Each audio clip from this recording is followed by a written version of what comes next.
joining Bhakti Sangha conference call. Hare Krishna. Yeah. Hare Krishna Bhargavi Mataji, Dandavat Pranam. Please accept my humble obeisances. All goes to Srila Prabhupada and Guru Maharaj. This is Radharani Devidasi from Baltimore. Hare Krishna Radharani Mataji, Dandavat Pranam. Srila Prabhupada ki jai, Guru Maharaj ki jai. Thank you Mataji for joining Bhakti Sangha conference call. Hare Krishna Mataji, please accept my humble obeisances. Dandavat Pranam. All glories to Srila Prabhupada and Guru Maharajas. This is Flavia from Atlanta. Hare Krishna. Hare Krishna Flavia Mataji, Dandavat Pranam. Srila Prabhupada ki jai. Thank you Mataji for joining Bhakti Sangha conference call. Hare Krishna.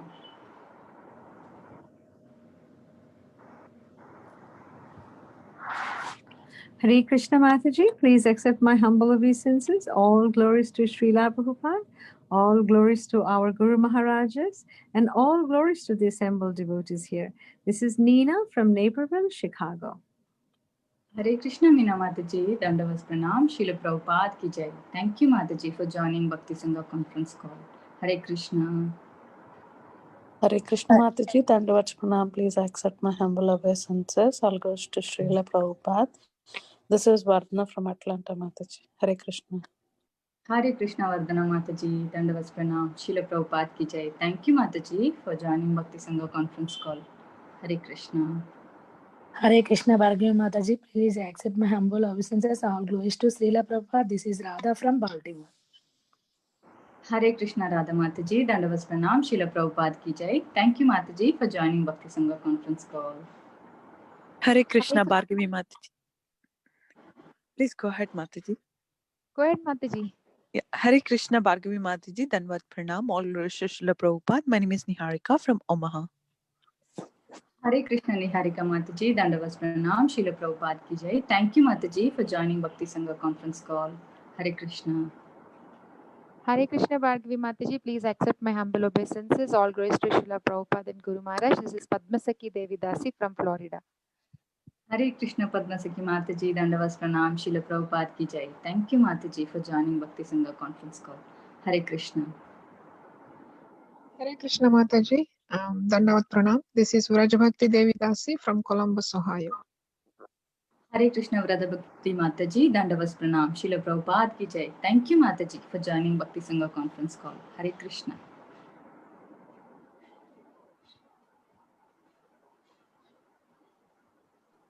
Hare Krishna. Hare Krishna Mataji. Okay, sorry. Hare Krishna Mataji. All glories to Srila Prabhupada and Guru Maharaj. Thank you for allowing me in this call. I'm Deepika Keni from Mumbai. Your name Mataji, come again. Deepika Keni from Mumbai. Hare Krishna Deepika Keni Mataji, Dandavat Pranam. Srila Prabhupada ki jai. Thank you Mataji for joining Bhakti Sangha conference call today. Hare Krishna. Hare Krishna Bhargavi Mataji, Dandavat Pranam, Srila Prabhupada ki jai, Guru Maharaj ki jai. This is Shyama Gauri Dasi from Charlotte. Hare Krishna Shyama Gauri Mataji, Dandavat Pranam, Srila Prabhupada ki jai. Thank you Mataji for joining Bhakti Sangha conference call. Hare Krishna.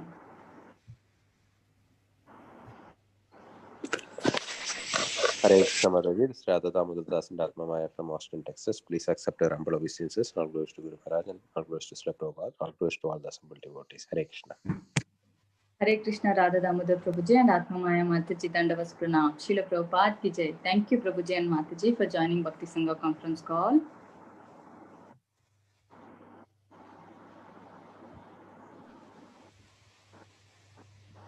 Okay. Krishna Mataji, Dandavat Pranam. Mataji Prabhuji is on the call. Okay, Mataji. Thank you for letting me know. And I thank everyone once again for joining today's Bhakti Sangha conference call. Today, we will have our Srimad Bhagavatam class on 4.31.17 onwards by His Grace Gauranga Darshan Prabhuji. But before handovering the call to Prabhuji, I would like to hand over the call to Tiffany Mataji to give a small introduction about Prabhuji. Hare Krishna. Mataji can take over. Hare Krishna devotees. His Grace Gauranga Darshan Das is a disciple of His Holiness Radhanath Swami.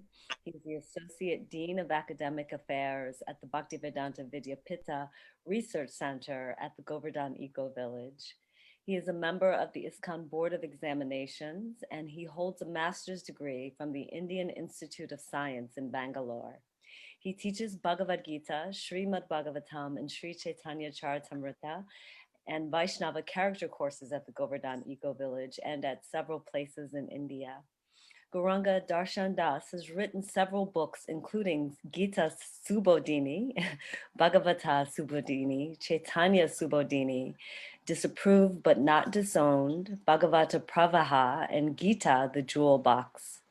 He has special fondness for reciting and meditating on scriptural verses and has compiled shloka books, namely Gita Ratnamala, Bhagavata Ratnamala, Chaitanya Ratnamala, and Bhagavata Tattvamala.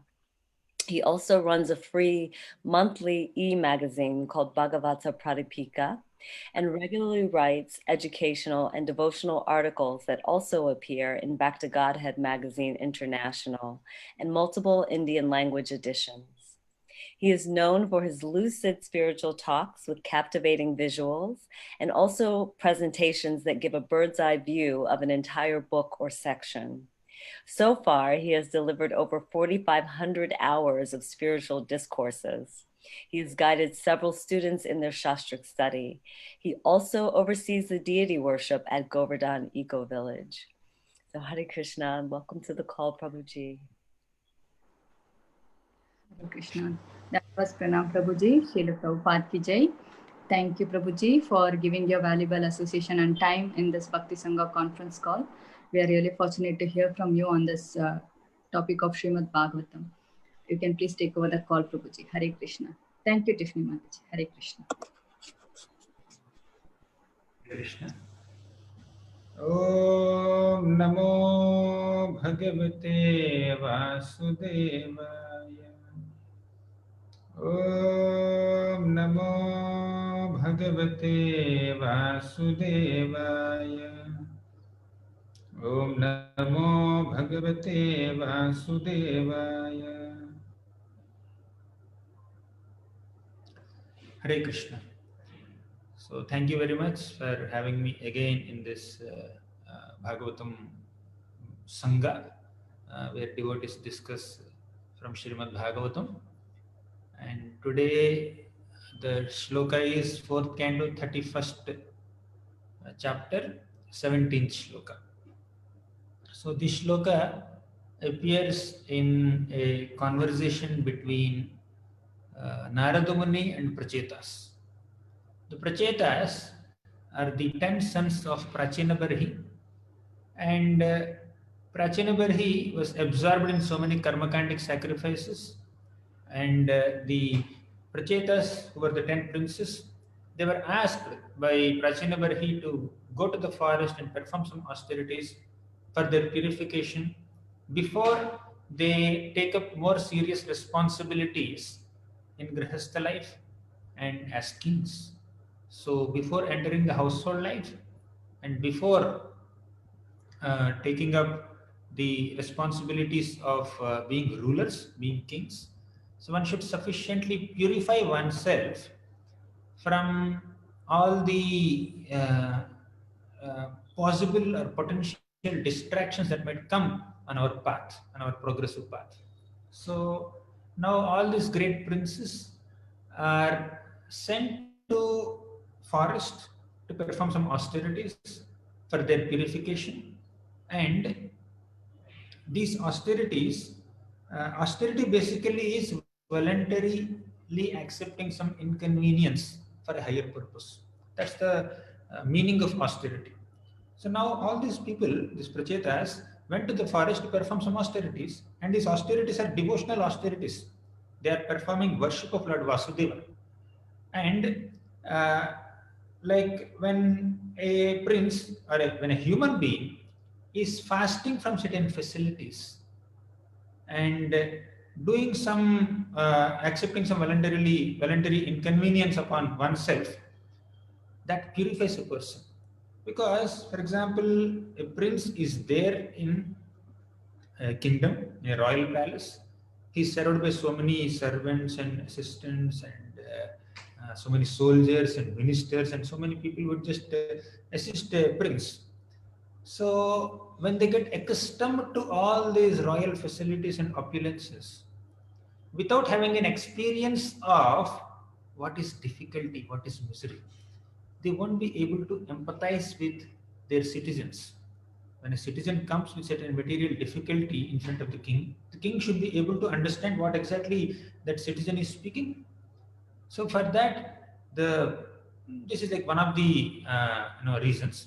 So basically, when these when these princes go to the forest to perform some austerities, they stay away from all these royal comforts, servants, treasure house, soldiers, and other people, and they live their lives with very meager facilities. And they try to control their senses. They try to control their mind. By such sense control and mind control, these people will become very strong physically and mentally. So with that background of several years of austerities, when they accept household life, when they accept the positions of kings and rulers, they can do well in their job as rulers, as householders. Secondly, when a prince takes up the responsibilities of a kingdom and rules the kingdom for a while, for several years, maybe several decades, and in those years, in the previous ages, several centuries he may rule, but one cannot rule throughout one's life. One has to retire from that position of being a king at one point. So for that, one should practice a life of detachment. Now, all these great Rajarshis, they perform their austerities in the beginning of their lives as a part of their brahmachari phase of their life. And after a while, after ruling the kingdom for a while, they will again retire when there is an able successor who can take up the responsibilities of the kingdom. These great Rajarshis, saintly kings, these people who have ruled with responsibility, they will retire with renunciation. So they will go back to forest life and they will dedicate the rest of their lives completely to the service of the Supreme Lord. Like that. So this initial few years of a prince spent in doing austerities is very foundational for his whole household life and kingly life and ultimately renounced life. So with that purpose in mind, Prachandapur, he had sent all these 10 prachetas to the forest to perform some austerities. And Lord Shiva came and guided them in their austerities, and he taught them Rudra Gita. And in this Rudra Gita, Lord Shiva glorified the Supreme Personality of Godhead, his form, his name, and the whole process of Bhakti Yoga and the Lord's relationship with this whole cosmos. So, and after teaching this Rudra Gita voluntarily to these prachetas, Shiva left, and these prachetas went under waters for 10,000 years, and then they attained the darshan of the Supreme Lord, who came under waters on the back of Garuda. So the Lord was flying on the back of Garuda, and Garuda entered the waters, and under the waters you find the Lord giving darshan to these prachetas. So Lord can enter anywhere. So now prachetas took this darshan, and after that the Lord instructed them to go and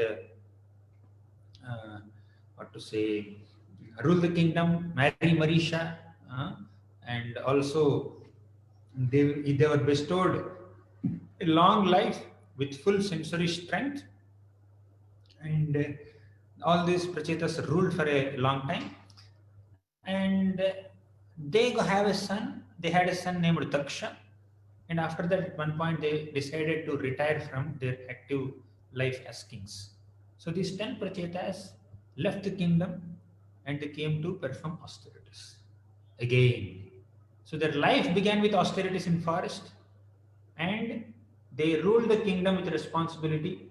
Again, they accepted the life of austerity to perform devotional service to the Supreme Lord. So ultimately, the human life is meant to render devotional service unto the Supreme Lord Krishna. That's the purpose of human life. So initial training is required, to fulfill this purpose. And throughout this tenure during which a king is ruling the kingdom, he does that responsibility with full devotional consciousness because he had a training in the background. And when the right time comes, when there is an able successor, they retire from this external or material responsibilities, trivial responsibilities, and they take shelter of the Supreme Lord exclusively. So this is the ideal life of Prachetas. So Prachetas retired from their kingly responsibilities and they went to the forest, and now they were associating with a great sage named Jazili. Now these Prachetas had a great opportunity to associate with the best of all Vaishnavas, Lord Shiva. Vaishnavanam yatha Shambhu. Right? And after associating with him, learning Rudra Gita from him, they performed austerities underwater for 10,000 years chanting Rudra Gita, and they got the association of the Supreme Lord directly, Lord Narayana. And after ruling the kingdom for some time, they retired and they are associating with a sage named Jazili, who may not be as popular as Lord Shiva, who is not as popular as Lord Vishnu. So these Prachetas who had the background of associating with Shiva and Vishnu, now they are associating with another sage named Jazili. Ultimately, it's not about the popularity of the person whom we are associating with. In the association of this devotee, this person, am I being Krishna conscious or not? So these people, Prachetas, were associating with Jazili, and then they are continuing to perform the devotional service. And now they got another opportunity to associate with another great devotee named Narada Muni. And this Narada Muni started enlightening these Prachetas. Actually, when the son Narada Muni, Prachetas said that, "Oh Lord, oh Narada Muni, you are such a great devotee, you are a pure devotee. We were enlightened by Lord Shiva personally, and under his guidance we have chanted Rudra Gita and attained the darshan of the Lord. And the Supreme Lord also gave us a lot of blessings and darshan and teachings.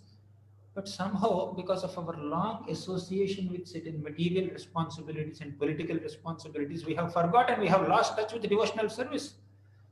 Now, we request you, Narada Muni, somehow you have come in front of us. We request you to enlighten us again in this path of Bhakti Yoga, so that by your shelter, by your inspiration, we again take to the process of devotional service." Actually, they said this out of humility. Not that they were deviated from the devotional path, but out of humility, they just said that, "Oh, we forgot the teachings that we received before. So please enlighten us again." So in this way, the Prachetas requested Narada Muni. So that is the context or background for this shloka. Now let's enter the shloka.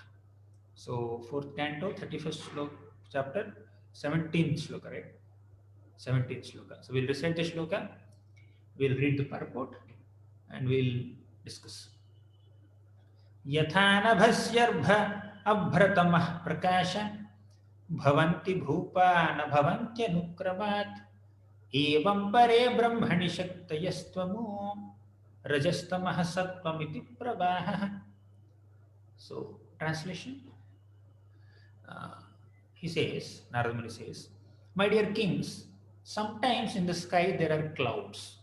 Sometimes there is darkness, and sometimes there is illumination.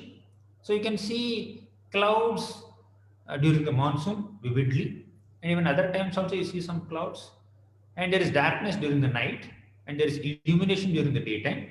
So the appearance of all this takes place consecutively. Similarly, in the Supreme Absolute, the modes of passion, darkness, and goodness appear as consecutive energies. Sometimes they appear, sometimes they disappear."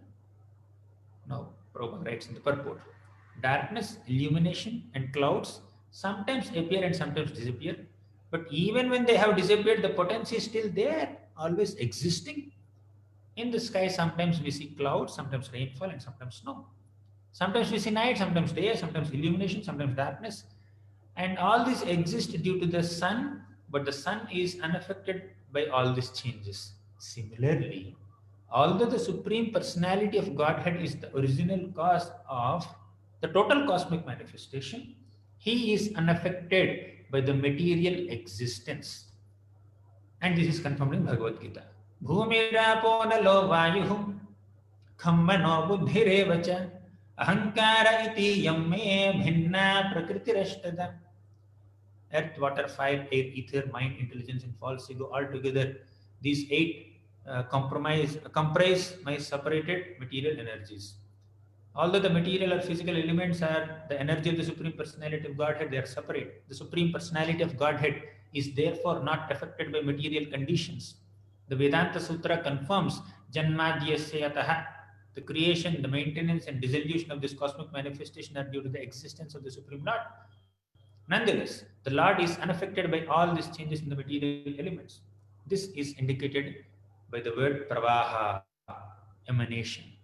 The sun always shines brilliantly and is not affected by clouds or darkness. Similarly, the Supreme Personality of Godhead is always present in his spiritual energy and is not affected by the material emanations. Brahma Samhita says, Ishvaraha Paramaha Krishnaha Satchidananda Vigraha Anadiradir Govindaha Sarva Karana Karanam. Krishna, who is known as Govinda, is the Supreme Godhead. He has an eternal blissful spiritual body. He is the origin of all. He has no other origin. And he is the prime cause of all causes. Although he is the supreme cause, the cause of all causes, he is still Parama, transcendental, and his form is Satchidananda, eternal spiritual bliss. Krishna is the shelter of everything, and this is the verdict of all scripture. Krishna is the remote cause, and material cause is the immediate cause of cosmic manifestation. In the Chaitanya Charitamrita, it is said that understanding Prakriti or nature to be the cause of everything is like understanding the nipples on the neck of a goat to be the cause of milk. Material nature is the immediate cause of the cosmic manifestation, but the original cause is Narayana, Krishna. Sometimes people think that the cause of an earthen pot is the earth. We see on a potter's wheel a sufficient amount of earth to produce many pots. And although unintelligent men will say that the earth on the wheel is the cause of the pot, those who are actually advanced will find the original cause is the potter who supplies the earth and moves the wheel. Material nature may be a helping factor in creation of this cosmic manifestation, but it is not the ultimate cause. Mayadhyakshena prakriti suyate saracharam. So, can you scroll it faster? The material nature is working under my direction, O son of Kunti, and producing all moving and non-moving beings. The Supreme Lord casts his glance over material energy, and his glance agitates the 3 modes of nature. Creation then takes place. The conclusion is that nature is not the cause of the material manifestation. The Supreme Lord is the cause of all causes. So essentially in this purport, which is very long purport, Prabhupada is making these points. The Supreme Lord is the cause of all causes. And the material nature may apparently look like the cause of some manifestation. However, that material nature is only an intermediate cause or immediate cause, not the ultimate cause. Krishna is the ultimate cause. And if you see the original shloka, what did Narada Muni say? He said that just like in sky, sometimes you see darkness, sometimes you see illumination, sometimes you see clouds, and sometimes you don't see these things. Similarly, the Supreme Lord may manifest certain energies, and he may not manifest certain energies, but whether he is manifesting the energies or withdrawing the energies, the energetic person is always existing. Now that there is cloud or illumination or darkness in the sky, but all these things do not affect the sun. Sun is intact. Clouds do not affect him. Our vision is affected. Now the sun is there. If the sun is on the other side of the globe, we see darkness, we see night. Okay, for us it is night in India. But many people who are on the other side of the globe, it's your morning there. So now it doesn't affect the sun. Sun is there. He has his own daily routine of going around and giving illumination. So now sun is existing always. Depending on where we stand, we sometimes perceive light, sometimes perceive darkness. Similarly, and we also perceive clouds. Clouds are also formed by sun only. sun evaporates water from water bodies on this earthly planet, and thus the clouds are formed in the sky. And during the monsoon, all this water is given back to the earth again. So like that, we may see darkness, we may see illumination, we may see clouds, which are all can be called as energies of Lord Sun. But all these things don't affect the sun. Similarly, the Supreme Lord may create the material universe. He may maintain the material universe, and he may destroy the material universe. But beyond this creation, maintenance, and destruction, the Lord always eternally exists. So the shloka says, Ahameva samevagre nanyat yat sadasatparam paschadaham yadetaccha yovasishyeta sosmyaham. Aham evasam evagre. Even before the creation of this world, I existed. In the Chatushloki Bhagavatam, the Supreme Lord speaks directly to Lord Brahman in this way. I existed before the creation, and I am only existing throughout the maintenance period. And paschadaham edetaccha yovasishyeta sosmyaham. After the destruction of this material universe, whatever remains is me only. So the Lord's existence, or Lord's operations, Lord's activities, Lord's functionality are beyond the existence of this material universe, beyond the manifestation or non-manifestation of this material universe. Right? So but the jivas are affected by it. When the material universe exists, all the materialistic conditioned souls appear within certain material bodies within the universe. When the material universe is wound up back into Mahavishnu's body, then these jiva souls, conditioned souls who are living in that universe, they go into sleep mode or hibernate mode. They merge into Mahavishnu's body. But the Lord is always active. So energies may sometimes manifest and sometimes don't manifest. But the energetic person always exists. Right? So sometimes even a person, now I'm speaking. After 1 hour I may not speak. But as a person I am existing. But sometimes I may speak, sometimes I may not speak. The sun is there, sometimes he is visible, sometimes he is invisible. So this is all according to the perspective of a person who is seeing that. This is from observer's perspective. Okay, but the original personality who may be manifesting or not manifesting his energies is always existing, right? But the observer is sometimes seeing him active, sometimes seeing him inactive. Simple example. Again, let's come to the sun example only. For example, if I stand in front of the sun and I can see the sun very beautifully shining in the sky, and I cannot see my shadow. Why? Because when I am facing the sun, my shadow is behind me. So when I face the sun, I can't see my shadow. But when I turn my face away from the sun, I can see my shadow. Right? So consider the shadow or the darkness that is created behind me because I block the sun's illumination. Okay? This shadow is an energy of sun. Okay? But the shadow or darkness created behind me, I need not see that when I see the sun god. But when I turn my face away from sun, then I see the darkness. I see that shadow. Right? Similarly, when the soul, when the living entity renders service to Krishna with devotion, with love, with affection, faces towards Krishna, then he need not see Maya. But when the living entity turns his face away from Krishna, the living entity suffers because of Maya. So Maya doesn't exist for a devotee who serves Krishna. Maya exists for a conditioned soul who turns his face away from Krishna. So sun exists, shadow exists because of sun. But that shadow's existence is dependent on this person coming and standing between the sun and the shadow, right? But if the person is not there, there is no shadow there, right? So it's totally from the observer's perspective. I hope it's not getting too technical, right? It's a simple example. when we take shelter of Krishna, then we need not experience the miseries caused by Maya. But when we don't take shelter of Krishna, we will be exposed to unlimited material miseries, which are categorized into 3 sections: Adhyatmika, Adibhautika, and Adidevika Kleshas, all caused by Maya, are the 3 material modes that influence us, as the shloka says, material modes. So now, for us to come out of the influence of material modes, we have to take shelter of Krishna. When we take shelter of Krishna, Maya doesn't exist for the soul.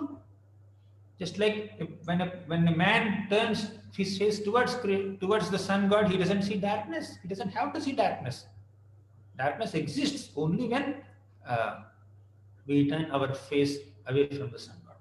So we need to, now the whole process of bhakti yoga is helping us to reconnect with Krishna. Now you see,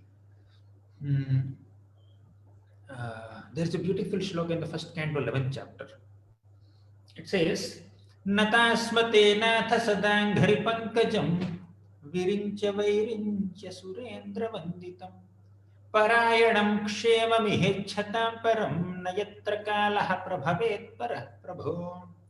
Natasmate nath sadanghari pankajam. O Lord, we offer obeisances unto your divine lotus feet always, sada anghari pankajam virinchi vairinchi surendra vanditam. And these lotus feet of yours are worshipped by Virinchi, Brahma. Vairinchi means sons of Brahma. Surendra means the king of demigods. Vanditam, they all offer obeisances to this lotus feet. They all worship this lotus feet. Parayanam kshema vihechhatam param. Whoever desires one's own welfare in one's life, they must take shelter of this lotus feet only. Why? Simple reason. Nayatra kalaha prabhavet para prabho. Because the Supreme Lord Krishna is never affected by kala or time factor. We are all influenced by time. We are all influenced by modes. We are all influenced by Maya.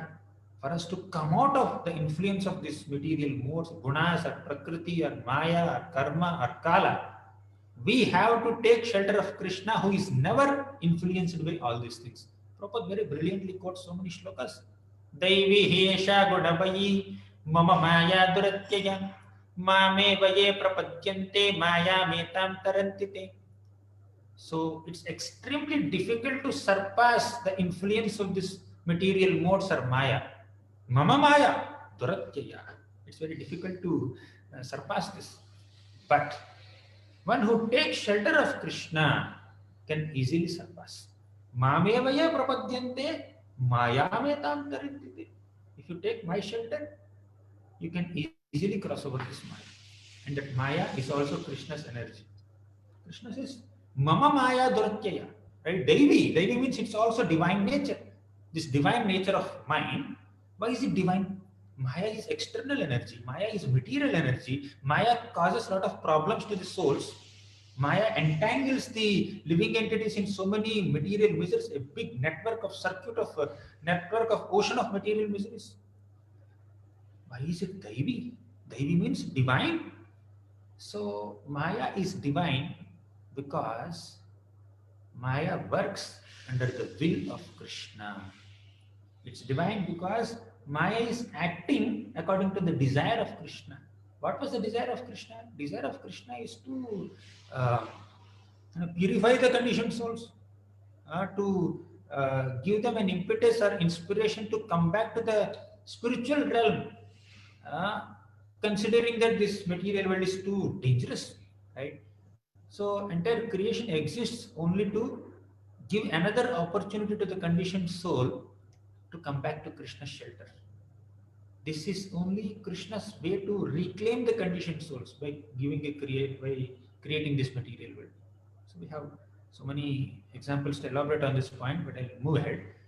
So Krishna very clearly says that this Maya is also Daivi. Maya is also divine. Now, to come out of the influence of this material Maya, which is also divine energy of the Lord, which acts under the influence, under the will of the Lord. Krishna says, Maya adhyakshena prakriti suyate sacharacharam. So only under my adhyaksha, Only under my superintendence this Maya is functioning. Okay.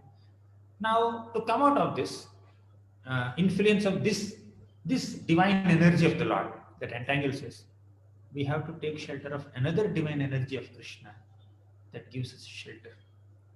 One divine energy acts under the will of Krishna and entangles and troubles the living entities. Another divine energy gives shelter to the conditioned souls and brings them closer to Krishna. What is the divine energy? Krishna says in the 9th chapter of Bhagavad Gita. He says that Mahatmanastu mam partha, Mahatmanastu mam partha, Daivim prakritimashritah, bhajanti ananya manaso gnatva bhutadimabhyayam. Mahatmanastu mam partha, all these great Mahatmas are great souls, take my shelter, right? Mam partha. And in what way? Daivim prakritim ashritaha. They take shelter of another divine energy of mine. Okay. There also he said in the 7th chapter, Devi Hiesha Gunamayi Mama Maya. Maya is also Devi. And this Prakriti, Srimati Radharani, is also the divine potency of the Supreme Lord Krishna. Right? And this Srimati Radharani, this Devi Prakriti gives shelter to Mahatmas. And that Maya, which is also Devi, entangles conditioned souls. So these are the two energies of the Lord. Both are energies of Krishna only, but they function in different ways. So when we see the sun, we don't have to see the shadow. When we turn our face away from the sun, we see the shadow.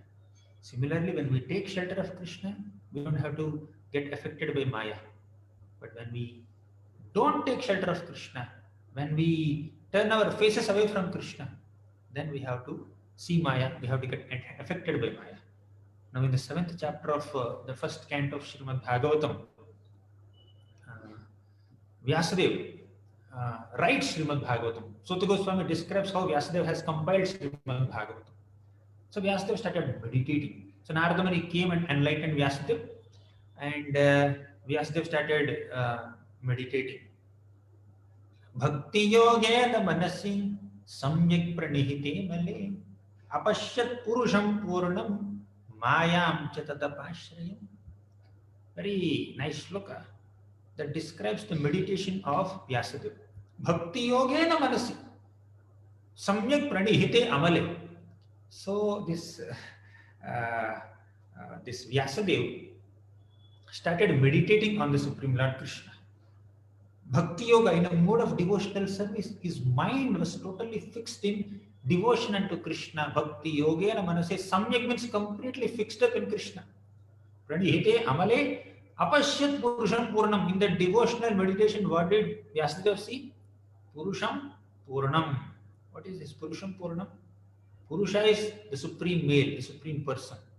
Purna means one who is complete. So he has seen the complete personality of Godhead. And who is that? Krishna. Krishna is complete.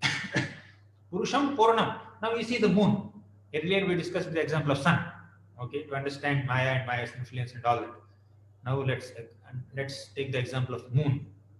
Actually, all these analogies and examples, they help us understand the subject matter and philosophy very easily. Now, why this word Purusham Purnam is coming? Take this word Purna. Now you know the word Paurnami.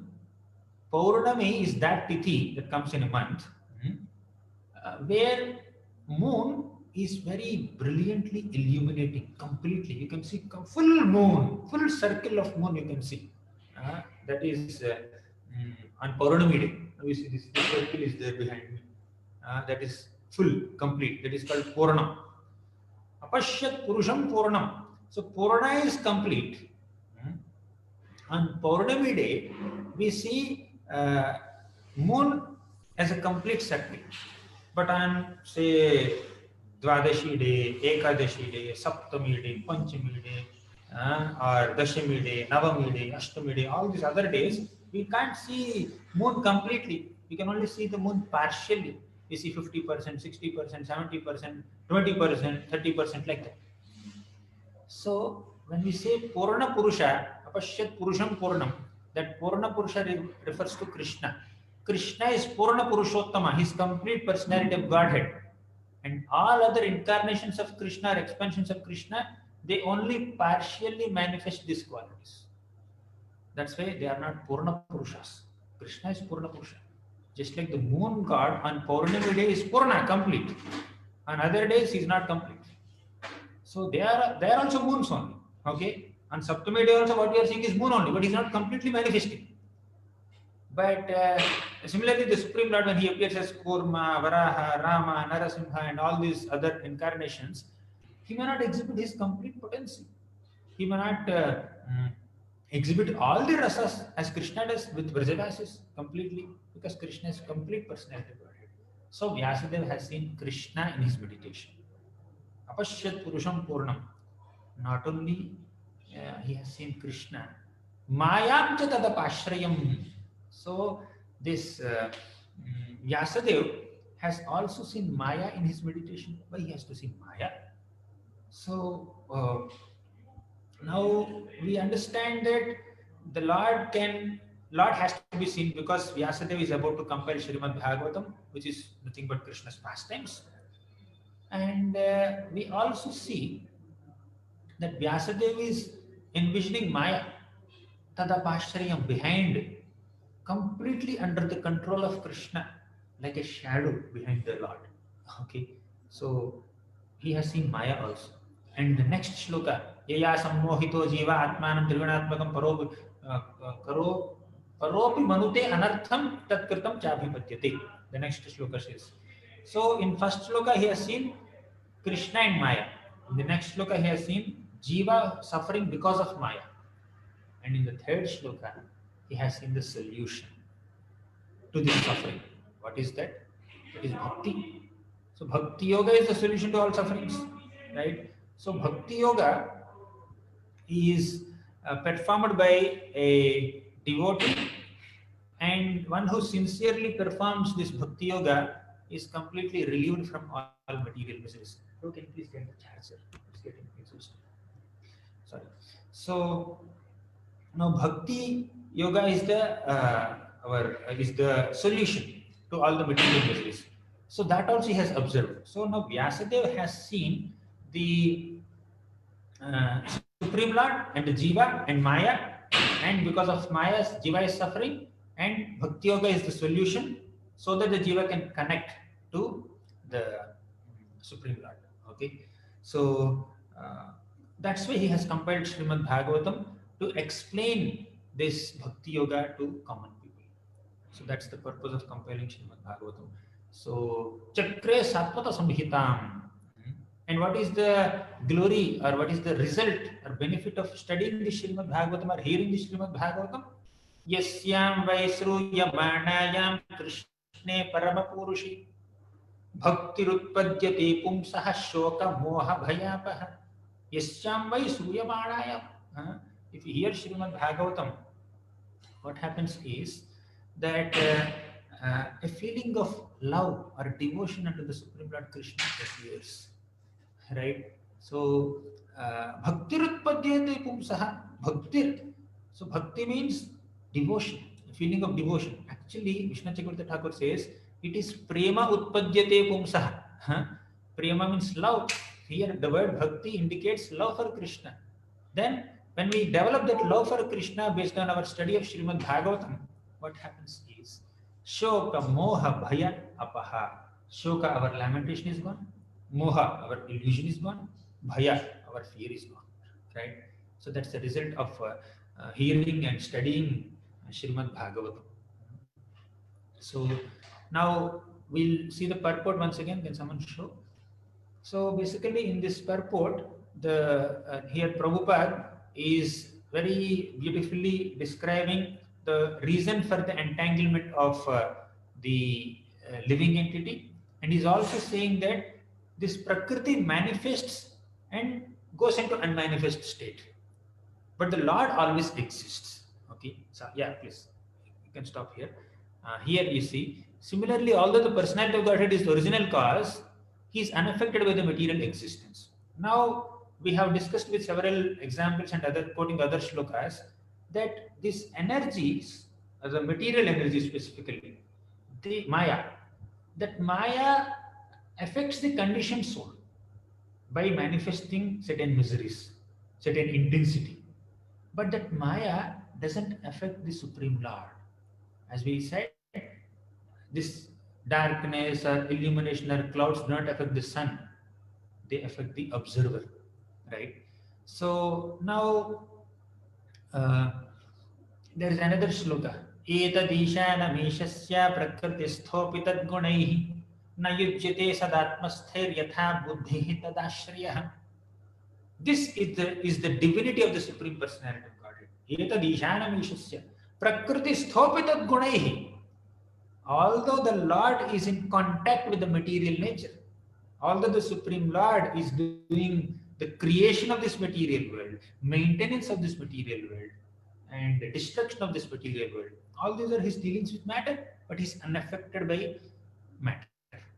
Similarly, yatha buddhihi tad ashrayah, one who takes the shelter of the Supreme Lord Krishna also will be unaffected by one's dealings with matter. So he is unaffected, because just like the Lord is unaffected, this devotee is also unaffected. Although he stays in the midst of this material world. For example, say coronavirus is there, and somebody who is wearing a mask and protecting himself, wearing some kind of, they put that plastic in front of them, right? Facial, something like that they call, and sanitizer. So if they, when somebody is taking good precautions, they may wear a jacket. For example, a doctor is treating a patient. A dentist is taking care of a patient, maybe doing some tooth extraction. Now he has to deal with the patient. He is directly there. The patient is opening his mouth and then sitting in front of him. And the dentist wears a big jacket. He has his mask and he has his gloves and he has his sanitizer, and he also sanitizes the patient, and he also covers the patient with all this apron and all that. So with all these precautions, if the doctor treats the patient, the doctor will not be affected by the virus. Similarly, when a living entity takes a shelter of bhakti yoga, even though the devotee is dealing with matter on a regular basis, he is unaffected by matter. Just like the Supreme Lord is unaffected by the changes that are presented by this material energy. So material energy is constantly undergoing some changes. Those changes do not affect the Lord, but they affect the conditioned living entity. But if that conditioned living entity takes shelter of Krishna and becomes a pure devotee of Krishna, these changes in the material circumstances or material world will not affect the devotee also, like that. So ultimately the solution is Bhakti Yoga. That's what Narad Muni very beautifully highlights in his teachings to Prachetas in this full chapter, actually, several places. Now, a devotee is unaffected by his dealings with matter by dint of his absorption in Krishna. So, for a conditioned soul, an ordinary soul, this material world is filled with lot of miseries. But for a devotee, Vishwam Purna Sukhayate Vidhimahendratischa Kitayate. So Vishwam Purna Sukhayate, this entire Vishwam, this universe is filled with bliss, with happiness. There is no possibility of a devotee getting entangled in Maya to the degree that devotee takes shelter of Krishna. So there is functioning of the material energy, there is entanglement of the conditioned soul, there is transcendental nature of the Supreme Personality of Godhead. All three are very beautifully described in this purport and in the whole Bhagavatam in general. So all these things are emanated from the Lord. See here in this purport, you see this line, the Lord is unaffected by all these changes in the material elements. Bhumirapo analo vayuhu khammano buddhirevacha. So all these material elements are there, 5 gross elements and 3 subtle elements. So the functionings of this will not affect a great devotee. Now you see, now how does a person become a great devotee and becomes aloof from this material changes? By sadhana. Now one has to practice to tolerate these changes in the beginning. Then eventually, gradually, one will naturally be unaffected by these changes. Now, a very exalted devotee effortlessly becomes oblivious to material dualities. But a sadhaka has to practice it. That's what Krishna says in Bhagavad Gita. Matra sparshastu kaunteya sitoshna sukha dukkhada agamapayino nityaha tam stitikshasva bharata. Matra sparshastu kaunteya sita ushna sukha dukkhada means all the Sita and Ushna. Sita and Ushna means heat and cold. Sukha and Dukkha means happiness and distress. They are products of sense perception. Matra sparshastu kaunteya means when the senses are trying to contact the sense objects, then that sensual contacts or perceptions will create these dualities of happiness, distress, heat and cold, success, defeat, victory, defeat, success, failure, happiness, distress, all these things. But one has to learn to tolerate them. So first, intellectually, one has to understand that they are agama, apayino, anitya. They come, they go, they are temporary in nature. These material dualities have no permanent effect. So one has to learn to tolerate them. Right? Agama payino nityaha tam stitikshasva bharata. One has to tolerate them. Now, one who is able to tolerate while practicing sadhana bhakti, he definitely encounters these dualities. One who manages to tolerate them, such a person can be eligible for liberation. In the next shloka, only our Lord Krishna says in the second chapter, 15th shloka, he says, Yam hinam vyathayantyete purusham purusharshava sama dukkha sukham dhiram somrutatvaya kalpate. Yam hinam vyathayantyete purusham purusharshava sama dukkha sukham dhiram means a person who has learned, this is the shloka, a person who has learned to be equipoised in the midst of happiness and distress, so amritatvaya kalpate, such a person is eligible for liberation. Okay. Now, happiness and distress is very difficult. It's very overwhelming to tolerate them. When it says Sita and Ushna means heat and cold. So if it is very hot here, we may switch on the fan, we may switch on the AC, or we may take some hand fan and then keep doing this, fanning ourselves. So we have a way to come out of this material dualities of heat and cold. If it's very cold, we may wear sweater, we may wear shawl, we may have this muffler, we have this cap, socks and gloves and all that we do. We use. So we make all kinds of arrangements to protect us or to remain transcendental to heat and cold by doing some adjustments in our way of dressing or way of conducting ourselves in an external plane. But it's quite overwhelming. So this heat and cold are experienced by the body, gross body. But happiness and distress are experienced by the subtle body, the mind, right? So they are on a mental level.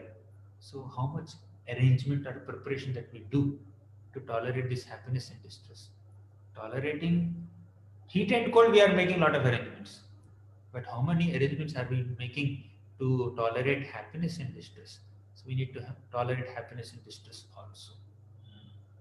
So with a basic fundamental understanding that whether it is happiness or distress, it is material, it is temporary. It is material and it is temporary. Two things. So they are material. Anything material cannot have a permanent effect on the spirit soul. Okay.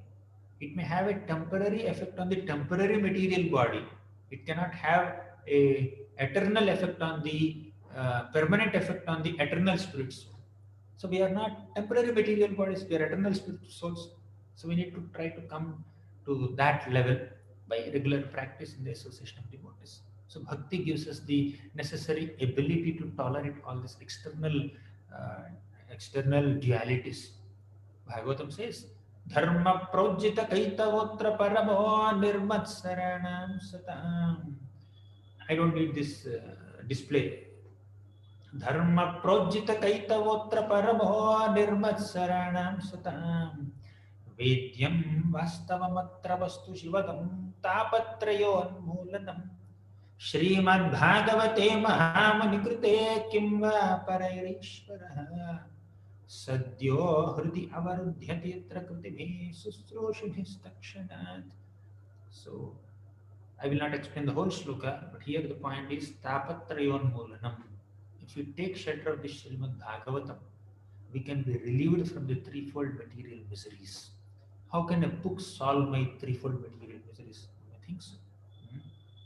If I read Srimad Bhagavatam, if I hear Srimad Bhagavatam, if I study Srimad Bhagavatam, all my financial problems are solved, or all my other material miseries. Will I not feel heat or cold? Will my neighbors not trouble me? Will mosquitoes not bite me? Will corona not affect me? So I need not think in those lines. Actually, when it says that tapatrayon mulanam, Bhagavatam does tapatrayon mulanam. Bhagavatam basically gives us the necessary maturity to deal with these tapatrayas in a proper devotional manner.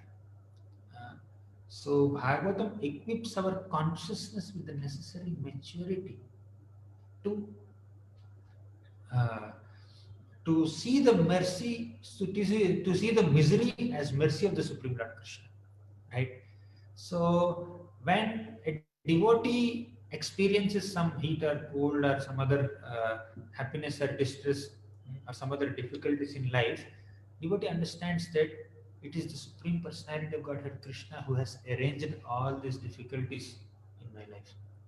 How can you say that Krishna has given these difficulties? Yeah, he has given for my purification. Okay, Krishna is the cause of all causes, because Prabhupada said quite a few times in this purport, and he also quoted Ishvara Paramaha Krishna. Krishna is Sarva Karana Karanam. Anadirajar Govinda Sarva Karana Karanam. He is the cause of all causes. So Krishna himself says in the 10th canto, 10th chapter of Bhagavad Gita, 4th and 5th shlokas, Krishna says, Buddhir Jnanam Asammoha. In that series, Sukham Dukkham Bhayam Abhayam, all these are also caused by Krishna. Bhayam cha bhayameva cha. So Krishna is the cause of Sukham. Krishna is the cause of Dukkham also. Krishna is the origin of Bhayam. Krishna is the cause of Abhayam also. So like that, Krishna is the origin of all positive and negative qualities also. But he uses them properly according to the people whom he is dealing with. Right? He uses them accordingly. So whom to give Sukham, whom to give Dukkham. Whom to give Abhayam, whom to give Bhayam. Bhayam Dvitiyisha. Now for example, Krishna caused Abhayam to all Vrajavasis by protecting them from all calamities. Krishna caused Bhayam to Kamsa. Right? For Kamsa, Krishna comes in the form of Bhayam. For Vrajavasis, he is Abhayam. Right? So now he is the cause of both. Right? So Krishna actually deals with different people according to their moods, their needs, their deeds. Okay? Krishna says in Bhagavad Gita again, he says, Ye yathamam prapadyante tamstathaiva bhajamyaham. Ye yathamam prapadyante. The way you approach me, in a similar manner I reciprocate with you. Tamstathaiva bhajamyaham. I will also reciprocate with you accordingly. Now a devotee approaches Krishna by saying, Govindam Adi Purusham Tam Aham Bhajami. I offer my obeisances unto you. Bhajami. Tam Aham Bhajami. I worship you. Okay. I approach you in this way. Krishna is also saying, Tam Stataiva Bhajami Aham. So Bhajami Aham word is used by devotee also, Krishna also. Krishna is saying, Tam Stataiva Bhajami Aham, and devotee is saying, Tam Aham Bhajami Govindam Adi Purusham. Like that. So Krishna reciprocates with the mentality and the mood and the need and the deed of his devotees, rather than just treating everybody in a similar manner. Right? Yes, he is samoham sarva bhuteshu, no doubt about it. But ye bhajinti mam bhaktya mahiti teshu chapyaham. Someone who approaches Krishna with devotion, Krishna is there in him, he is there in Krishna, and they know each other, they don't know anyone else, that's his great friend. Sadhavo hridayam mahyam sadhonam hridayam tuham. So Krishna reciprocates with people according to their moods. So in the case of a materialistic person, Krishna just behaves like a neutral witness of their activities and a neutral sanctioner of their desires through Prakriti. Right? So Krishna acts just like a super soul. But for a devotee, Krishna does more. Dadami buddhi yogam tam yena mam upayantite. He gives the necessary intelligence to the devotees to come back to him. So that's how Krishna reciprocates with all his devotees. So Krishna is the cause of all causes. Krishna is the cause of all the transformations in this material world also, through material energy. Material energy is also Krishna. And what does material energy do?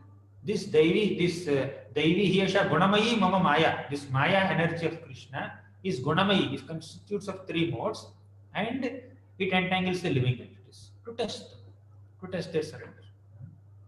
So, but there is Daivi Prakriti, Srimati Radharani. So if you take shelter of Srimati Radharani, who is Daivi Prakriti of Krishna, Krishna will take us back to Godhead. Right? Such a person who takes shelter of Radharani is a Mahatma. But such a person who is entangled by Maya because of misuse of one's own minute independence is Duratma. Like that. So both are energies of Krishna. Both are acting under the will of Krishna. But according to the person's mood, need and deed, Krishna's energies only act in different ways. Means Krishna is only acting in their cases in different ways. Simple.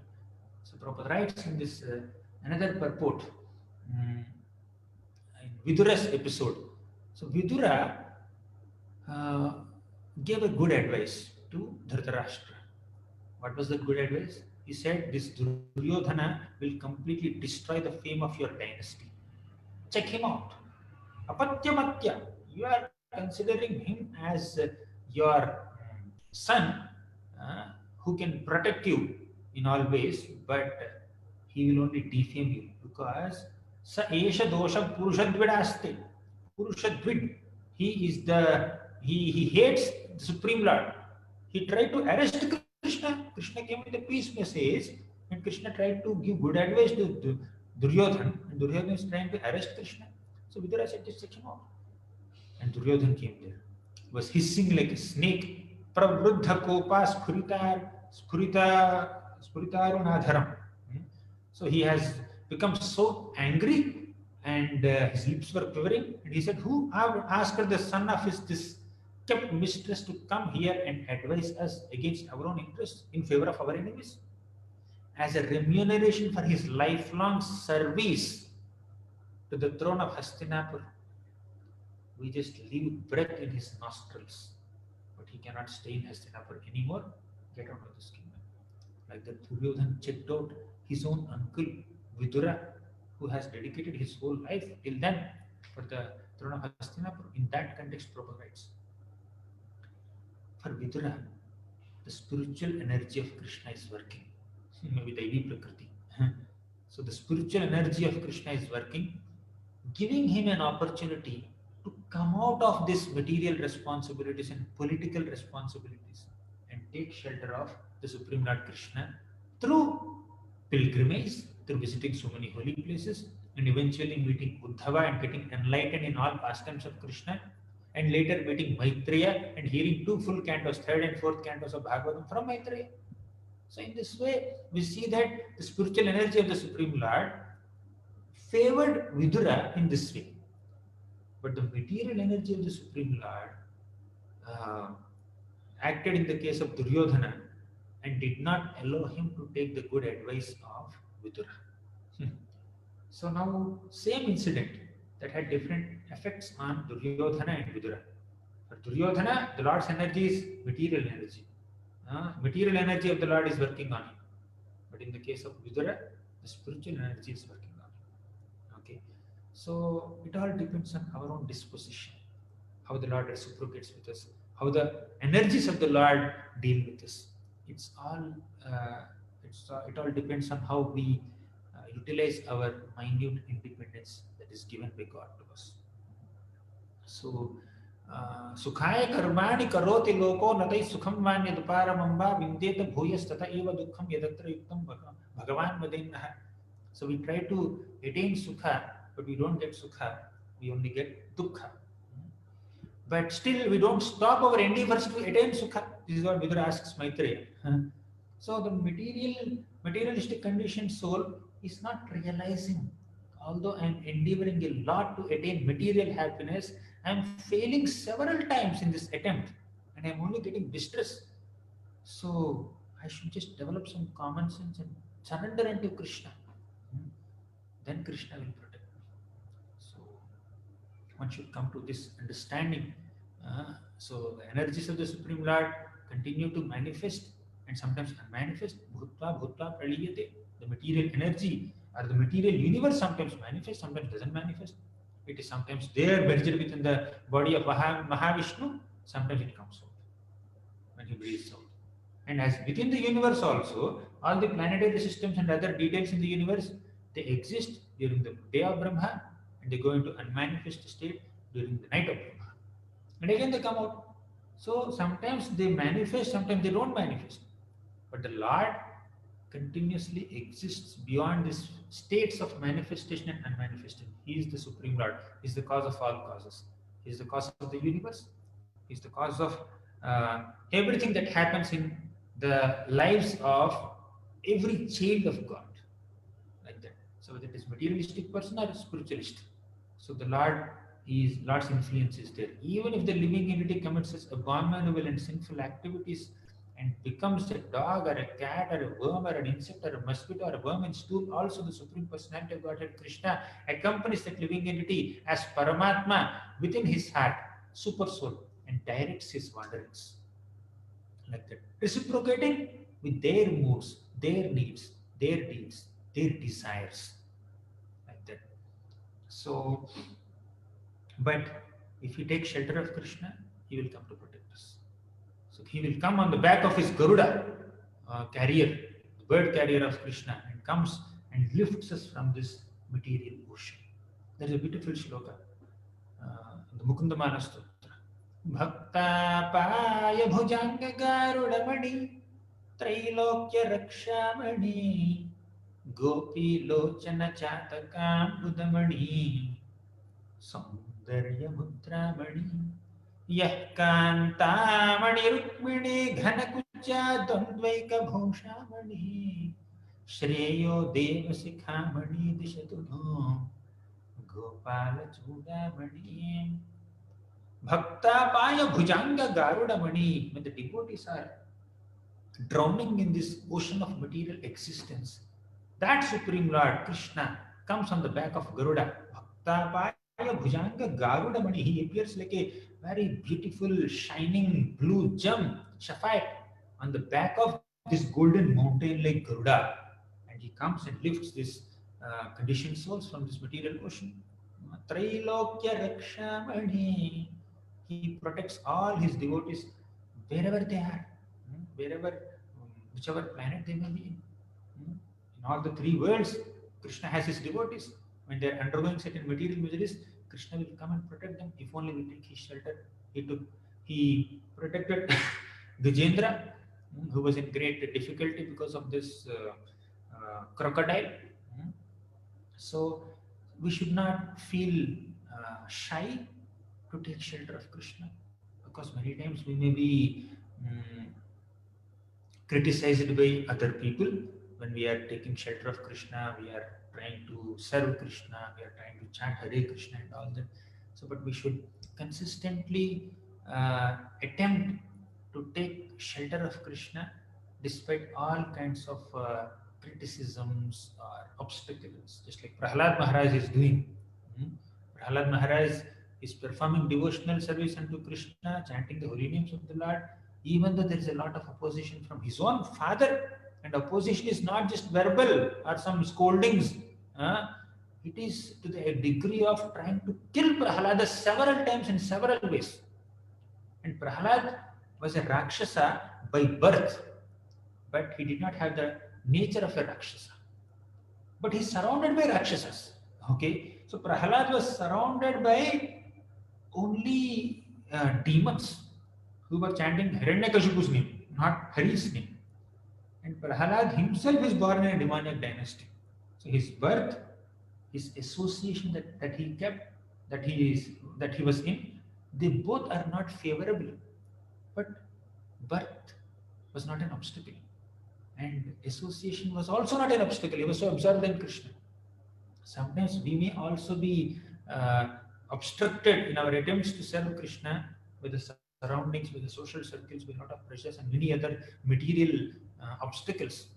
But if we are determined, Krishna will give us the necessary facility and strength and determination and support to perform devotional service. Although Srimati Sita Devi is in Ravana's kingdom, surrounded by Rakshasis, all these, every single day, this Ravana is coming to Sita Devi, and that is his morning program. He comes and pressurizes her, please submit to me. I will make you my best queen. I will make all my other queens your dasis, right? Why are you wasting your youth? Why are you sitting on the floor? So like that, he kind of, a lusty person, a chaste woman, cannot even stand in front of another man in the Vedic culture, like Sita Devi and all. But Sita Devi was made to sit in that Ashokavana, where this Ravana is coming regularly every single day with so much lust in his mind, in his heart. And then she's there in that kind of circumstances, and Ravana leaves, giving an instruction to all the other Rakshasis guarding Sita Devi, says that you just convince her. And these Rakshasis would surround Sita Devi, they would try to convince by speaking the glories of Ravana. So Ravana is this, Ravana is that, he has lifted Kailasa hill, he did that, like that, so many glories of Ravana. She was hearing Ravana Katha, not Rama Katha, by these Rakshasis.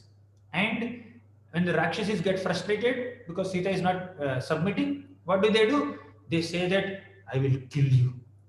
I will eat your hand, I will eat your leg, I will eat your cheeks. Like that, they threaten Sita Devi. She breaks into tears.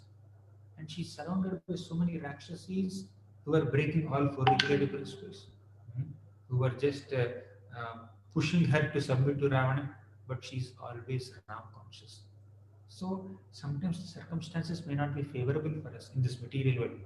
Not sometimes, oftentimes, most of the times, the circumstances in the material world are not favorable for a devotee to practice devotional service. There may be hundreds of obstacles. Not only circumstances, the body itself will give a lot of limitation. And actually, devotees are a minority in this world. And there's a lot of social pressure and a lot of criticism by other people. But devotee continues to perform bhakti with determination, taking inspiration from great souls like Prachetas and many other great souls out there. There is one beautiful shloka again in this context, elaborating on what we were trying to say in the last couple of minutes. Chittam naiva nivartate kshanamapi Sri Krishna padambujan nindantu priya bandhava gurujana grahanantu munchantu va Durvadam parighosayantu manuja vamshe kalankostu va tadrik prema dharanu raga madhuna mattaya manantu me. This shloka says, Chittam naiva nivattate kshanamapi Sri Krishna padambujan, means let my chitta, let my mind not deviate from the meditation on lotus feet of Krishna even for one kshana, one moment. Chittam naiva nivartate kshanamapi Sri Krishna padambujan nindantu priya bandhava gurujana grahanantu munchantu va. Nindantu means let them criticize. Guru priya bandhava, priya means our own dear friends and bandhus, relatives, gurujana, superiors, elders. Elders may also criticize. For example, here Hiranyakashipu is criticizing and troubling, torturing, trying to kill Prahlad. But did he leave devotional service? No. So nindantu priya bandhava, gurujana grahanantu munchantu va. Let them accept, let them reject. I don't care. Durvadam parighosayantu manuja vamshe kalankostu. Durvadam means gossip. So sometimes when a devotee is practicing devotional service, dedicating his life to Krishna service, or chanting the holy names of Krishna, or dancing in the streets, or distributing books, or living in a devotional manner, not eating onion garlic or non-vegetarian foods or what. So many divine habits come in the life of a devotee when he takes to the process of bhakti. Other people start gossiping about him. Durvadam parighosayantu manuja. Durvadam, they do gossip. Parighosayantu, they announce that this person has gone crazy, saying Hare Krishna, Hare Krishna. Durvadam parighosayantu manuja. Vamshe kalankostuva. Vamshe kalankostuva means some people even go to the extent of criticizing and gossiping on a devotee that this person is bringing a bad name to our dynasty. What dynasty? To be born in a material body in this material world in certain family, getting affiliated to one so-called great dynasty. What is so great about that? No, many great kings who are born in Surya Vamsha and Chandra Vamsha, they also remain as names in the 9th canto of Bhagavad. Right? Of course, some are great souls, they are pure devotees, they went back to Godhead. But it's not about affiliation to some Vamsha. It's all about affiliation to the process of devotional service. Right? So, Vamshe Kalanko Ostuva means, now we see Prahlad's example only. Shanda and Amarka said, and Hiranyakashipu said, this Prahlada is bringing Kalanka to our Vamsha. Kalanka is bad name. Vamsha is dynasty. So this Prahlad is spoiling the name of our dynasty. He says that, Shanda and Amarka, they say that this Prahlad has become a handle of axe. What is an axe? Vishnu is the axe. So with this axe and handle, so the great divine sandalwood forest of demoniac dynasty is being cut off. So there's an analogy also that the demons also give. So they say he's spoiling the name of our dynasty. Vamshe Kalankostava. Tadrik Premadharanu Raga Madhuna Mattayamanam Tumi.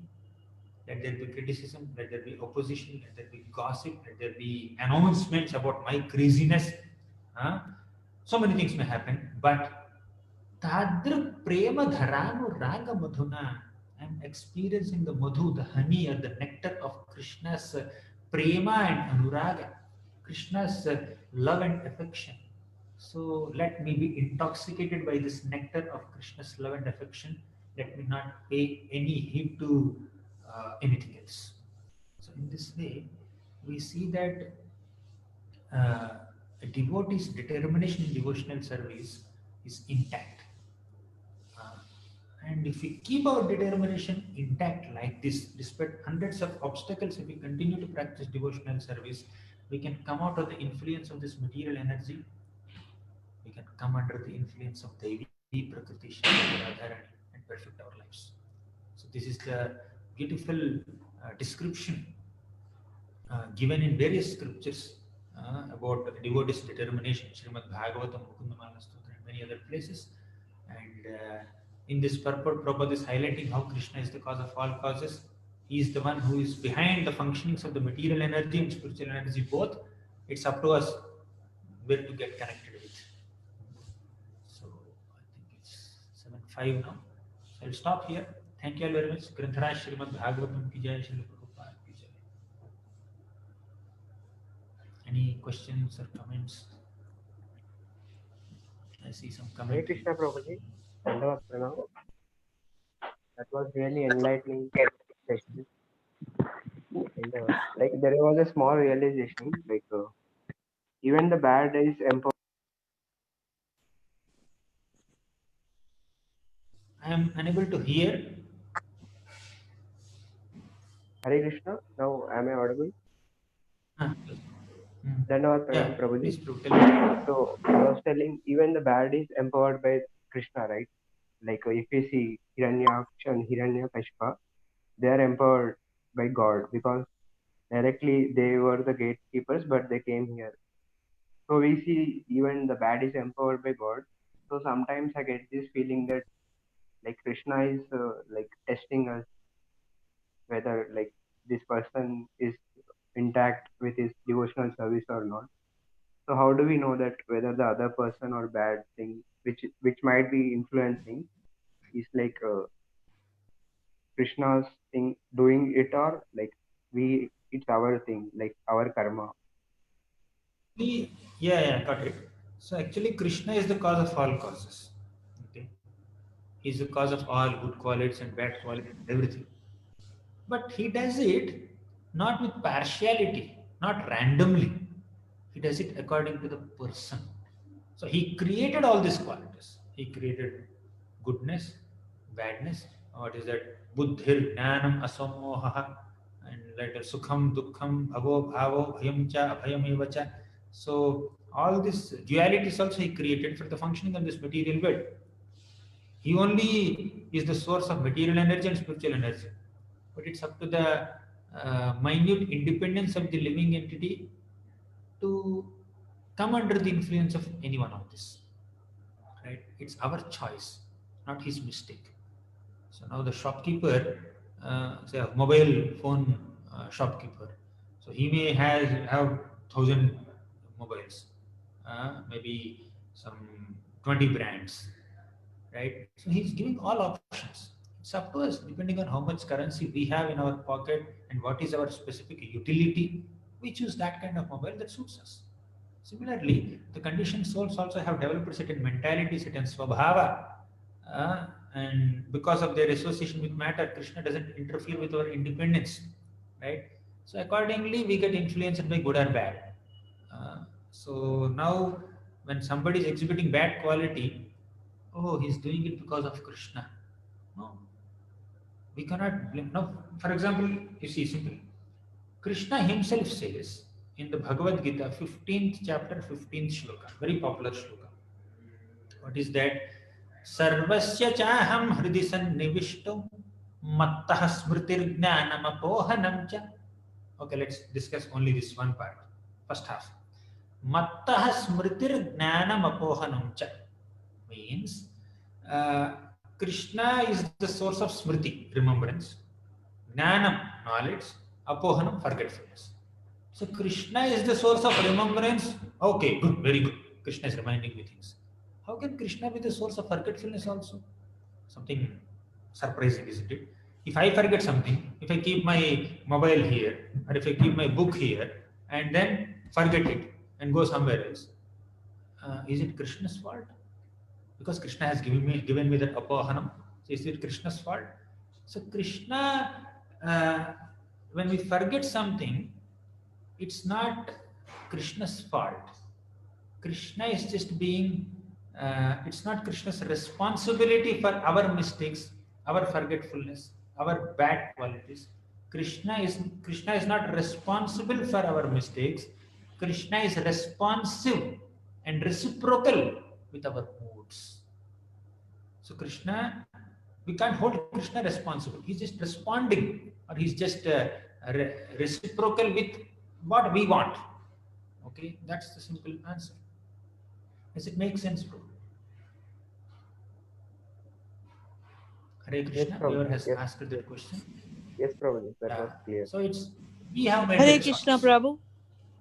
Like we perceive what we are, right? So that's the essence. Yeah, we pursue. So Krishna just What we sanctions. are. Yes. Krishna doesn't show any partiality. Yes, like if you are seeing any bad in others, that bad is also in us. So we perceive what we are. So like Bad that. in others, when we see bad in others, simple, it could be genuinely the misuse of their minute independence, or sometimes it could be our own perception also. Yes. Okay, we need to give a benefit of doubt in some cases. In some cases, when somebody is genuinely bad, when somebody is killing animals, okay, for no reason, or to satisfy the hunger, whatever, then we understand, okay, he has this mentality that is wrong, okay, because Krishna, he has that mentality, so Krishna will do the needful with him, okay. So we don't have to and means blame Krishna for it, but we need to understand that Krishna is just reciprocating or responding to the mood of the person. Hare Krishna. Hare Krishna, Prabhu. My humble obeisances. Prabhu, I want you to distinguish between devotional service and bhakti. Okay. We all say that we surrender to Krishna. We all say that, and we keep hearing we should surrender to Krishna. And we keep doing our daily routine also. Are we surrendering? Are we genuinely surrendering? Yeah. In that process, I being a housewife, I am just conducting my daily routine. But can I ask myself, when I ask myself, am I surrendering to Krishna? My answer is no.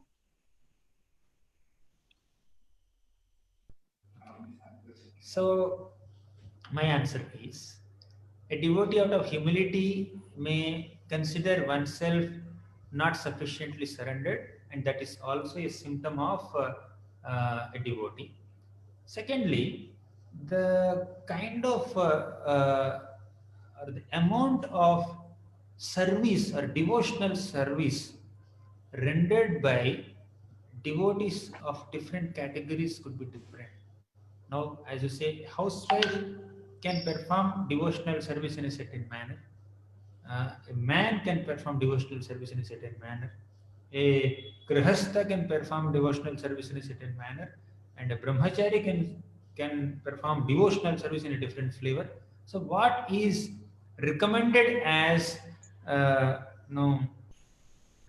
as a standard of devotional service for different categories is different. Brahmachari Gurukule Vasan Danto Guru Hitam, 7th canto, 12th chapter, 1st shloka says that Brahmachari has to stay in the ashram of a Guru for the benefit of Guru. So, for them, Swadhyaya and other services given by Guru become their priority. But for a householder, definitely taking care of family, taking care of children, taking care of many other responsibilities while performing devotional service, it just happens, right? So now, point is, like a devotee, a genuine devotee considers oneself not sufficiently surrendered, which is a very good symptom of a devotee. But at the same time, we should also understand that different devotees can perform devotional service in different flavors and different levels, right? So, but ultimately, Krishna says, what is the mood? So, the attitude of a devotee is more important for Krishna than the magnitude of the service that he or she does. So attitude is more important than the magnitude. Quality is more important than the quality. Character is more important than the accomplishment, right? So now whatever genuine service is performed by a devotee is accepted by Krishna. Patram pushpam phalam toyam yome bhaktya prayachati. So Krishna is expecting little patram, little pushpam phalam toyam. Very simple offerings. But he wants bhakti, devotion in it, love in it. So a person who is very wealthy, he may offer, say, 1 crore rupees for some service of Krishna. A person who is very poor materially, he may offer a leaf or a flower or a fruit to Krishna. That is also service. A person who has a lot of time and energy may engage the time and energy in Krishna service in a certain way. But a person who is little already packed with certain responsibilities, other responsibilities, which are genuine as a human being in this human society, not that created or concocted unnecessary responsibilities, but are genuine responsibilities. As a mother, the responsibility of a mother is to take care of children. The responsibility of a father is to take care of children and family and all that. So while doing all that, whatever time is there, if genuinely one is giving to Krishna, Krishna is happy. Krishna is focusing more on the quality rather than quantity. Is focusing more on the attitude rather than magnitude of the service rendered. He's seeing more on the mood. He's bhavagrahi Janardhan. Like that. So Gajendra was an animal, Hanumanji was a monkey, Jambavan was a bear, squirrel was just pushing some little grains of sand or small pebbles to make that bridge across Lanka ocean. And Hanumanji is getting big boulders and mountain peaks. But Ram is satisfied with both of them. So it's the mood that matters. So capacity may be different in different devotees. And the flavor of service, the nature of service may be different, but service attitude is more important than the nature of service itself. Does it make sense, Mataji? Prabhu, yes, Prabhu. And when I say कि I want to or I do perform devotional service, is it inclined towards bhakti, or are they two different things? So the word bhakti, or any Sanskrit word for that matter, may not be exactly translated into English in one word. Prabhupada often says this. Right. And yes, sometimes one word, one Sanskrit word could have one sentence as a meaning. To actually describe or capture the import or purport of that one Sanskrit word, you may have to use a sentence rather than a word. Bhakti, by default, the definition could be devotion. But Prabhupada did not stop at devotion. Devotional service, he said. So bhakti is not just an emotion. Bhakti is an action associated with an emotion. If you have devotion, you would like to render service. So bhakti is devotional service, which is the popular definition given by Prabhupada. But if you see the elaboration done by Prabhupada in various contexts, bhakti's meaning is loving devotional service. Okay, bhakti is unalloyed, unmotivated, uninterrupted devotional service. No, there is no expectation in it. Devotional service, but no expectations. Ahituki apratihata yatma suprasidati. So like that, basically, the bhakti word can be elaborated with so many adjectives and so many other explanations. But as far as our evaluation of our own bhakti is concerned, so there's no black and white formula for evaluation. There's no scorecard given. Okay, you will get this much, this much, this much, like this. You may tick mark on number of rounds that we chanted, but the quality of rounds, that's qualitative. You can't quantify a qualitative parameter. So that Krishna will assess. So we will do to the best of our capacity. We will try to perform devotional service with love and affection, with consistency, and without any interruptions, to the best of our abilities. It's Krishna assesses. Thank you, bro. Does it make sense, man? Yes, Prabhu. Thank you very much. It was a wonderful lecture, Prabhu. I wish it had just gone. You should have gone on and on and on. Thank you. Hare Krishna. Merci. Hare Krishna, Prabhuji, Dandavat Pranams. I have one question, Prabhu. You explained how, Krishna is aloof from Maya, and Maya cannot affect, like Krishna. But I was trying to understand how the Naham Prakasha Sarvasya works, Yoga Maya Samavrata. So it says that he is covered by Yoga Maya. I mean, how do we understand that, Prabhuji? Good reference in this context. Krishna, actually, in our discussion itself, it's kind of touched upon indirectly. So, as I said, this cloud doesn't cover sun. Cloud covers our vision of the sun. When Krishna says, Naham Prakashaha Sarvasya Yogamaya Samavritah, I am not obliged to reveal myself to a person who is very arrogant, who has a challenging attitude, who has demonic tendencies. He says, where is God? Show me. Just because he says he's challenging me, he's demanding that I show myself to prove my existence, I'm not obliged to prove my existence. Right? Whether he accepts me or not, I exist. And there are hundreds and thousands and millions and crores and unlimited people who acknowledge my existence. Okay, so in that sense, Krishna says, Naham prakashah sarvasya yogamaya samavrataha. I am covered by my maya, by my energy that blocks my vision or blocks my darshan to the person who has a challenging spirit. Okay, not only this, there are so many other shlokas. Kunti Maharani says, Maya javanika channam agna dhokshajamavyayam na lakshyase modhadrisha nato natya dharo yatha. Maya javanika channam, the Lord is covered by the curtain of Maya. But the curtain of Maya is not covering the Lord, it is covering us.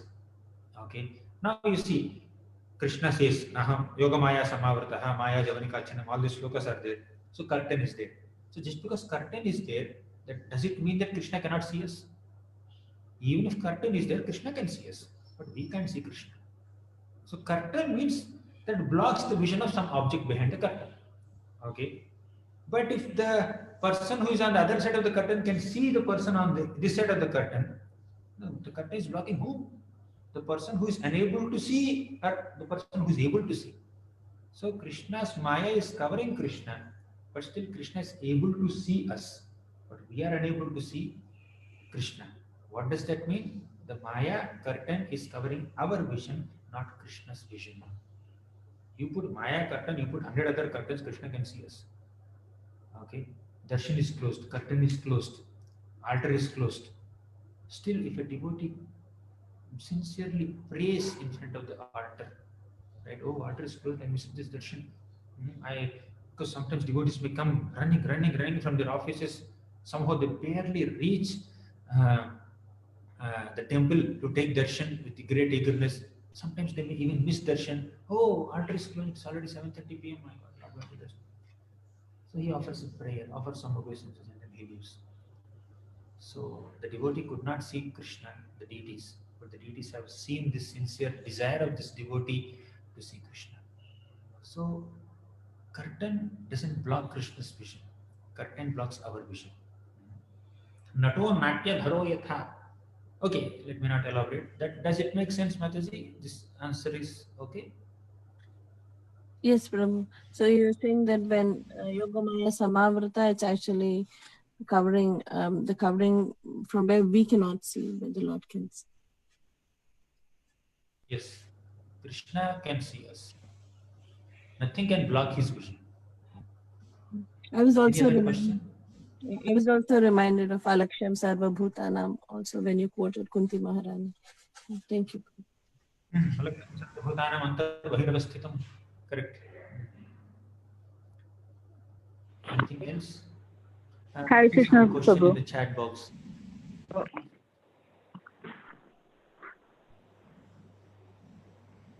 Hare Krishna, yes. Oh, I thought you were reading the chat box. Okay, yeah. My question refers to when you were speaking about these two energies of the Lord, material and spiritual, and their two functions. So I think my understanding is that the energy of Krishna is one, but that one energy, I'm referring to Maya here, or Yoga Maya. The energy of Krishna is one, but it functions in two different ways. As you were saying, it functions one way for the materialist and another way for the devotees. So what I am trying to reconcile here is how to put this. What I'm trying to reconcile is that on the one hand, we say there's one energy that functions in two different ways, but at the same time, I've also read that Mahamaya is an expansion of Yogamaya. This would actually make it just one energy. So, do you care to expand on that, elaborate, correct what I've said? Yes, Mataji. Ultimately, energy is one, and that energy can function in different ways. Yes. You said the material energy is one? I didn't hear An well. easier understanding, the Shaktis or the energies of the Lord are described sometimes as twofold, sometimes as threefold, sometimes as manifold. Antaranga Shakti, Bahiranga Shakti, Tatastha Shakti, or material energy and spiritual energy, two categories. Yeah, I'm specifically referring to Yogamaya and Mahamaya. You know, my understanding is that it's actually just one energy, but when that one energy is dealing with devotees, it acts as Yogamaya, and when that one energy is dealing with materialists, it acts as Mahamaya. But it's actually one energy. Yes, yeah. That kind of explanation is appropriate. Like Prabhuji, is right. there are 2 or 3 energies, Prabhuji. Like internal energy, external, and marginal energy, right? Yeah. We command marginal things. Yeah, but that's but different. If we endeavor towards bhakti, we come under the influence of internals, Prabhuji. So the Tatastha Shakti is Tata. Tata means what? The shore of the ocean. Okay, this analogy is given. So there is shore of the ocean, and there is ocean here, and there is land here. So this land is not underwater. So here is water, but this little bit of land, which is on the shore, can sometimes come underwater, sometimes not. Right? It can be counted as a part of the land, and it can be counted as a part of water also. Right? Underwater also. So that's why it is Tatastha. Tatastha is in the middle. Okay. But another category, there is material energy, and these jivas also belong to the spiritual energy of the Lord. Okay. So in that spiritual energy, we have this internal potential of the Lord, the eternal associates of the Lord. There are Tatastha people who can have some, susceptibility to come under the influence of material energy. Like that. Does material energy have consciousness? Like if you see trees are also jivas, right? So under which energy they do? Tree body, there is a jiva also. Yes. So they come Material under energy material. or matter. Yes. Matter does not have consciousness as such, but because of the presence of spirit inside the matter transforms. Yes. Like that. So now a dead body does not have consciousness. So we have a spiritual spark in our heart. So that energy is pervading in the entire body. The spiritual spark inside our heart. So it is affecting the entire matter and coordinating everything. Our body, right?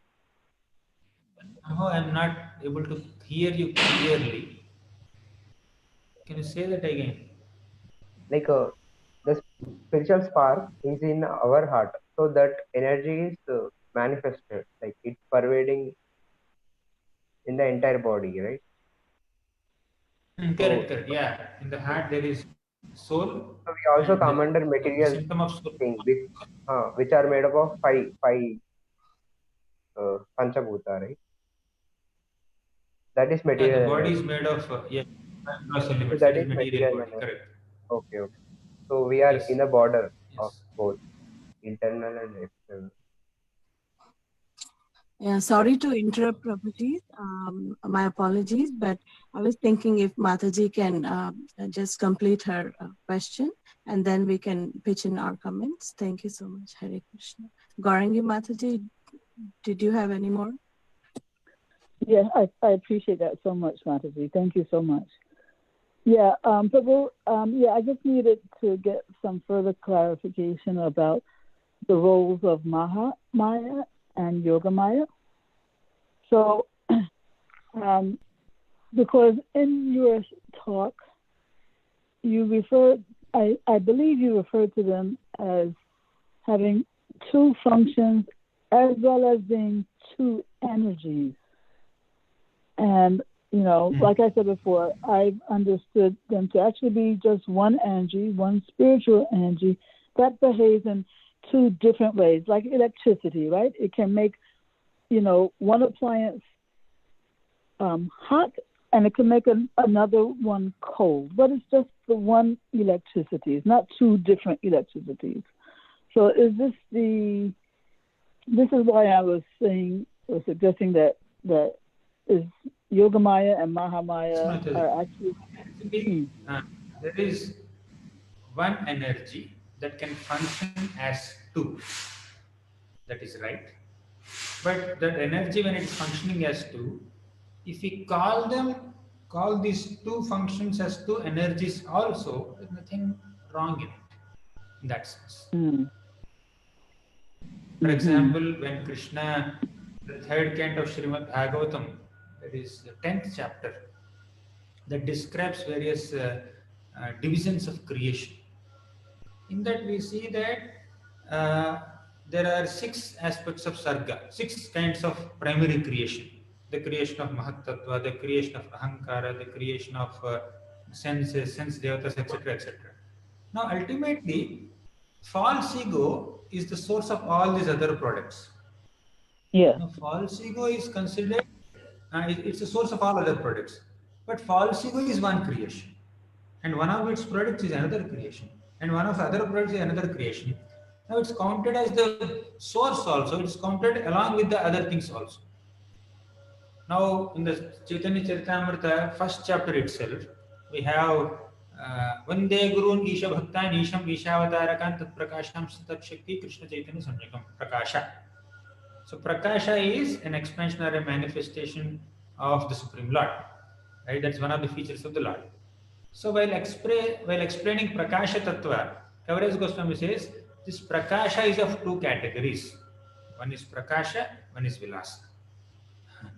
Now, the name of the main category is Prakasha, and one of the subcategories is also called Prakasha. Right? So, these two are Prakashas only, Prakasha Vigrahas only, but they can mean two categories. You can count them as two also. It's basically in different contexts. Like sometimes they are called two, sometimes also says one energy functioning as two. Okay, two roles, two job descriptions, but it can be two also. Yeah. Yeah. Yeah. And also, I just thank you for that clarification. And also, Prabhu, one thing I'm confused about when it comes to Mahamaya and Yogamaya is, you know, as we said, you know, Yogamaya deals with pure devotees, or I don't know. This is my question. For Yogamaya to be the one who deals with the devotee, I'm wondering how pure the devotee has to be. For example, is it Yogamaya that deals with the sadhaka who is aspiring to be Krishna's pure devotee, or does Yogamaya deal strictly with, you know, those who are liberated, you know, like Mother Yashoda and the Brajbasis, those in Vaikuntha, you know, in the spiritual world? So that's my question. Does Yogamaya deal with those of us who are still conditioned, but who are sincerely aspiring to become pure devotees? Or is that, you know, as long as there's some conditioning, is it only the work of Mahamaya? You know, how does it work? So now there could be some very finer nuances in terms of the functionality of the Lord's energies in various ways in the context of different devotees. Now, for example, Brahma Vimohan Leela, Brahmaji, when he has stolen the calves and boys of Krishna, then the Acharyas explain that it is an influence of Yogamaya. Okay. And through Brahma's bewilderment, all of us got some lessons also. So now, devotees, when they perform devotional service, either as sadhakas or already perfected, exalted, pure devotees, they are under the protection of the supreme divine energy of Krishna called Yogamaya. Okay. Now, to what degree Yogamaya, kind of supports or involves with the affairs of a pure devotee, eternal associates of Krishna, and then sadhaka devotees who are practicing devotional service, it could vary. But ultimately, whoever comes under the shelter of the process of devotional service is under the influence of Krishna's internal potency. To what degree, it all depends on how much are they still disconnected from Mahamaya, how much are they still affected or influenced by Mahamaya. All this matters. I can't exactly say she works only in the case of pure devotees and not different in the case of sadhaka bhaktas. There could be some exact terminologies that some acharya or some tikakar must have exactly pointed out. But in general, a generic statement could be we are all under the shelter of that internal energy of the Lord when we are trying to serve Krishna. And we are affected by material energy of the Lord when we are not serving Krishna. So it's like generic statement, but there could be much more to it, which I don't know. We can ask some scholarly. So I guess generally we can probably say, I think it's probably safe to say that to the extent that you are acting under the modes is the extent to which you're being influenced by Mahamaya, and to the extent that you are trying to perform devotional service is the extent to which you're under the influence of Yogamaya. But it's either way, it's in proportion to the level of purity with which you perform a service, it seems. Yes. Okay. Thank you very much for your answers, Ruby. Hare Krishna. Hare Krishna, Prabhuji. I was thinking if the second Chatushloki Bhagavatam, Rityartham Yat Pratiyeta, could answer Mataji's query. Can you explain? If you want, you can explain that. Rityartham yat pratiyeta na pratiyeta chatmani. So, in short, the meaning of the shloka is that whatever we consider to be not connected with Krishna is Maya. But everything, anything, or everybody is connected with Krishna. But when we perceive that, okay, this has nothing to do with God, that is wrong. And that wrong understanding is Maya. Okay. So that which is not, as Prabhupada says, right? So, Rityartham yat pratiyeta na pratiyeta satmani yat vidyat atmano maya yatha bhaso yatha tamaha. So, this is a simple meaning of the shloka. Okay, Mataji.